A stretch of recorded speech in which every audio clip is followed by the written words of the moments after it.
The difference between the new Triumph Bonneville Street Twin and the previous Bonneville is only one thing: everything. It has a new engine, new chassis, new instruments, new fly-by-wire throttle, new traction control, new YADA, new razzmatazz, and new glafuncles. But sure, it's hard to see changes on a bike that is an updated retro design that's equally as retro as the previous retro version. So, the Street Twin's new is a new that's supposed to be felt, not seen. You will be able to feel it. The Street Twin engine is a liquid-cooled, 8-valve, single overhead cam, parallel twin with sleeveless Newcastle-coated cylinders and a 270 degrees crank angle. Plus, it's now actually 900cc, not 865cc.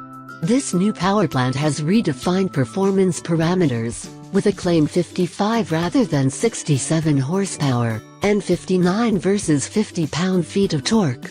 At a glance that might seem odd to give up so much horsepower. But it's not odd.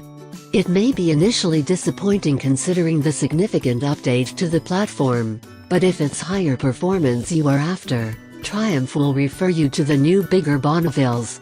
The engine has two counterbalancer shafts, one front and one rear, and each, of course, spins in the opposite direction of the crankshaft. Peak horsepower is at 5,900 RPM, and redline is somewhere just beyond that.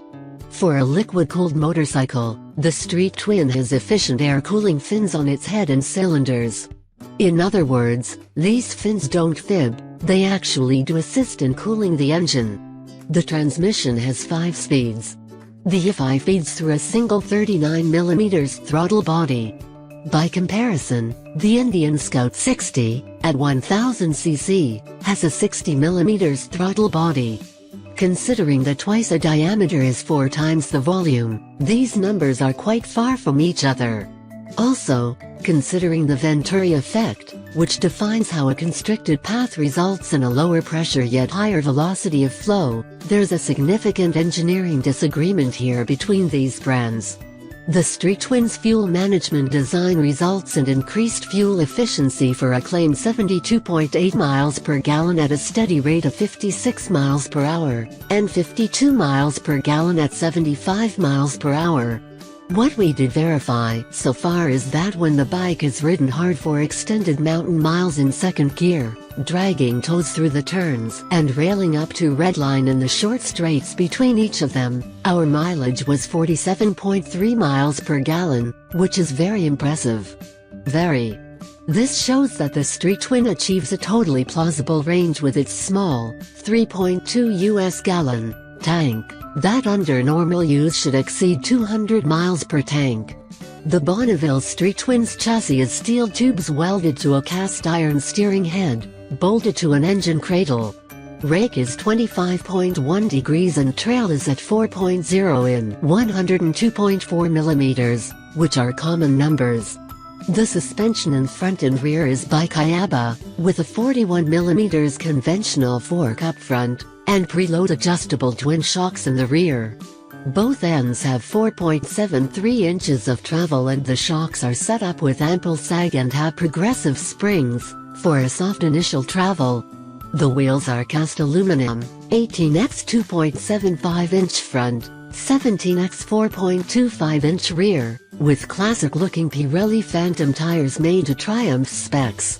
The tires are 100/90-18 front, 150/70 R17 rear.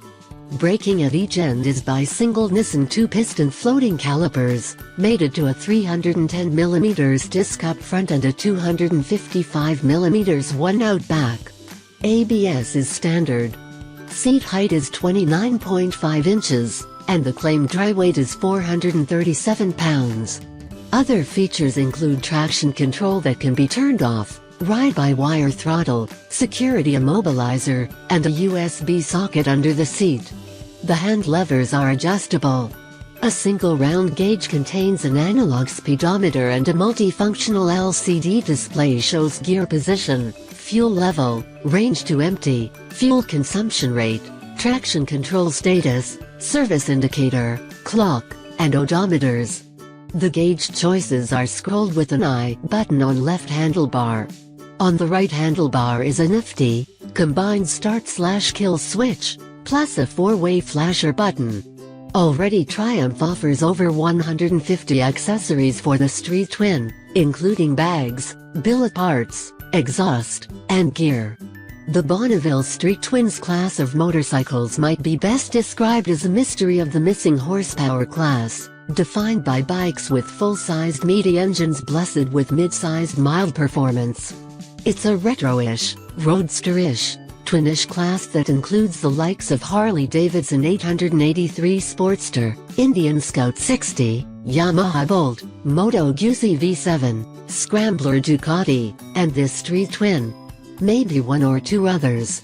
This niche is now a full-on market center of easy-to-ride yet totally capable motorcycles.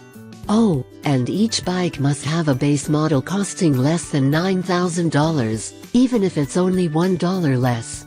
The aging generation of performance motorcyclists have been long drunk on horsepower as the end-all measure of performance and happiness. But the Street Twin is for a new crowd who value a ride of quality and ease.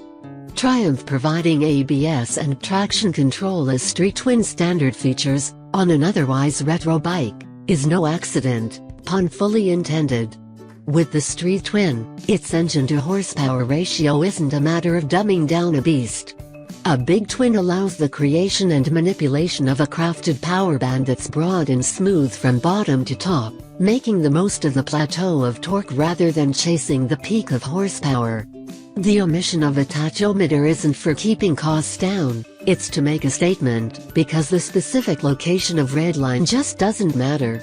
Chasing horsepower is a nervous activity and this bike is designed to be calm. Also, HP is a measure over time and its peak number only exists for an instant at the top end of a revving journey. Most riders never go there, don't want to go there, and don't know why anyone would think of going there. The Street Twin has traction control, and if and so its system always knows damn well exactly what RPM the engine is at. But there's no reason to bother the rider with that information. And, anyway, it's a soft red line. Initially, a couple Triumph personnel mentioned that Triumph is an engineering company, above all else. So, does the Street Twin show that? Yes it does. This bike's efficiency of travel, both in miles per gallon and in suspension movement, defends this engineering claim. So does the Street Twin's virtually vibration-free chassis, despite the fact that the engine is hard-mounted with no rubber dampers. Even when running up into redline it was rock smooth, very unlike at least one other bike in its class that gets all jiggy at 5,400 RPM. On the Street Twin, the ride is soft, the seat is soft, the power is soft. Overall, the chassis is well controlled with properly tuned damping for both high-speed and low-speed suspension movement, though it can get a bit overwhelmed when pushing through sweepers at terminal speeds. But, as hinted above, no one desiring this bike plans on riding like a nucleohead. If the Street Twin is vying for the prize of friendliest street bike ever, it is certainly a formidable contender. And we're not talking about little bikes with little engines. We're talking about serious bikes that can be ridden any distance, exceeding any popular touring speed, and be very cool to own and trust and love. Something that Triumph has as a brand is character, and there's no extra cost for that. Many of its employees have been there since the company reopened in the 1980s, with most of those who left merely retiring. It's a family, a British family primarily, and they're proud that they don't compete with others but do it their own way. MSRP for the 2016 Triumph Street Twin is $8,700 for jet black. All other colors Phantom, Metal Flake, Black, Matte Black, Aluminum Silver, Cranberry Red, $8,950. Its fuel efficiency means that the Street Twin's small tank can provide over 200 miles of travel, which is far more than the Indian Scout 60. Your mileage may vary.